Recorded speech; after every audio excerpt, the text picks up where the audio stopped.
1 Chronicles 11.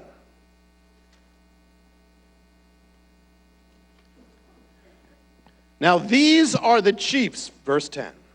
The chief of the mighty men whom David had. Now listen, who strengthened themselves with him in his kingdom, and with all Israel to make him king according to the word of the Lord concerning him. These are the mighty men of David that I read before, but now it gives a secret. It says that strengthened themselves along with him. They strengthened themselves. Here are the mighty men. How do they get mightiness? They strengthen themselves. You want to become mighty in the Lord? Learn the secret of strengthening yourself, ministering yourself. There's a word in Hebrew for strength. It sounds like strength. Try it. It's the name of this message. Khazak. Khazak. Or they could say they Khazaked themselves. And that's what most believers need to do, and you need to do, is to Khazak yourself. You have to learn how to mean to strengthen yourself. That's what the mighty did. They encouraged themselves. They were David's mighty men, and they did just as David himself learned and did. That's one of the secrets of David, is that he learned this same thing. He strengthened himself. And there's a victory right in that, because the moment you start strengthening yourself, you're already moving into victory. Because you're moving into the new self. You're living in the new self. And you're moving away from the old self. Because when you need to be counseled, you're not going to counsel yourself out of the old self. If you're depressed and then you're ministering to yourself, all of a sudden, the part that's ministering to yourself is not depressed. Already, we've got this powerful thing here. To be the secret of saints throughout history is that they were able to strengthen themselves. You see, you may be stuck in something, a bad emotion, a bad place. But when you minister to yourself, you can only minister to yourself if you step out of that thing.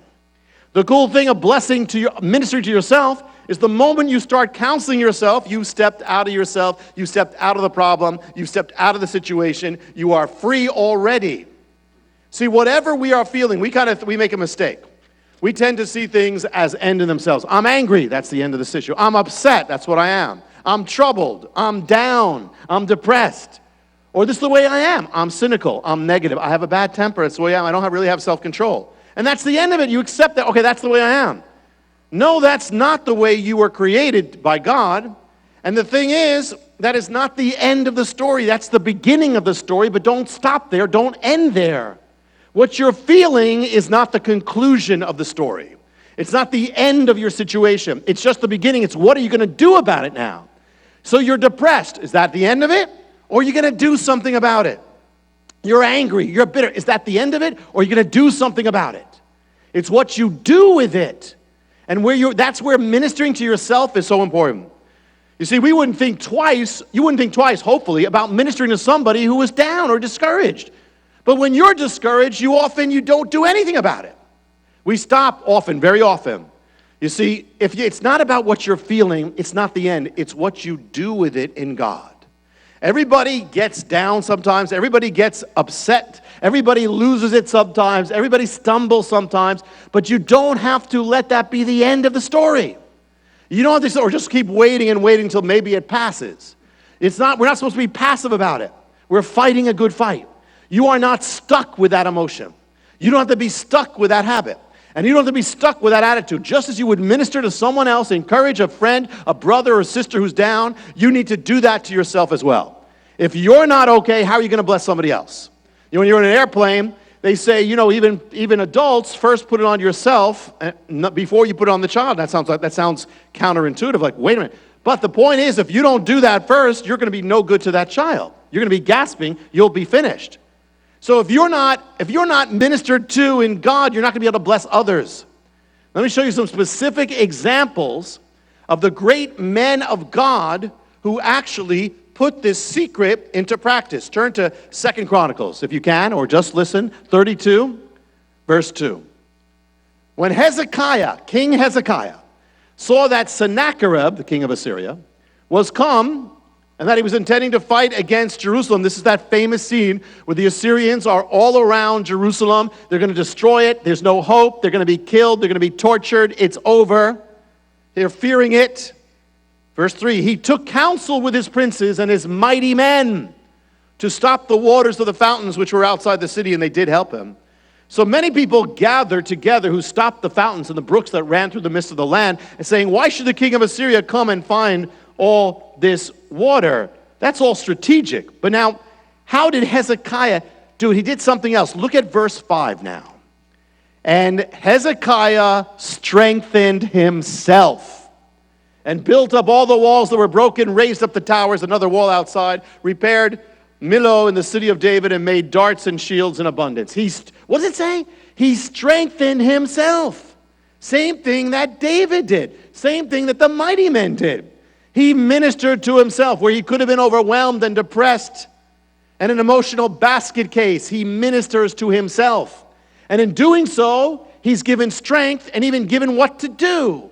Raise up the towers, build up what is broken, repair the shields, cut off the water.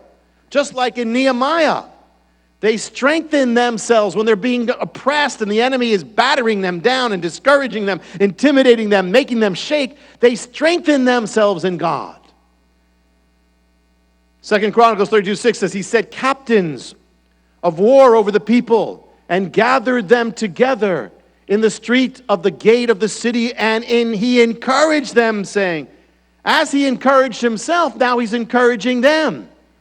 He said, be strong and of good courage. Don't be afraid. Don't be dismayed because of the king of Assyria and all the multitudes that are with him, for there is more people with us than with him. He's obviously telling them what he already believes, that we have more with God than our problem looks on the outside. And he says that because he encouraged himself in God. And now he encourages them. And even his name, what is his name? What does Hezekiah mean? Yehezkiah. It means God has strengthened. It was God who strengthened him, but God used his own strengthening of himself in God. It's God. So a cool thing. God will strengthen you, but he will also use you strengthening yourself. That's still God. To strengthen yourself. To remember, just as these great men of God have done throughout the ages, and women of God who have done. When you encourage yourself in God, it's a godly thing. God is encouraging you. Hezekiah, God has made me strong. God is my strength. Khazak, Hezekiah, Khazak. God has made me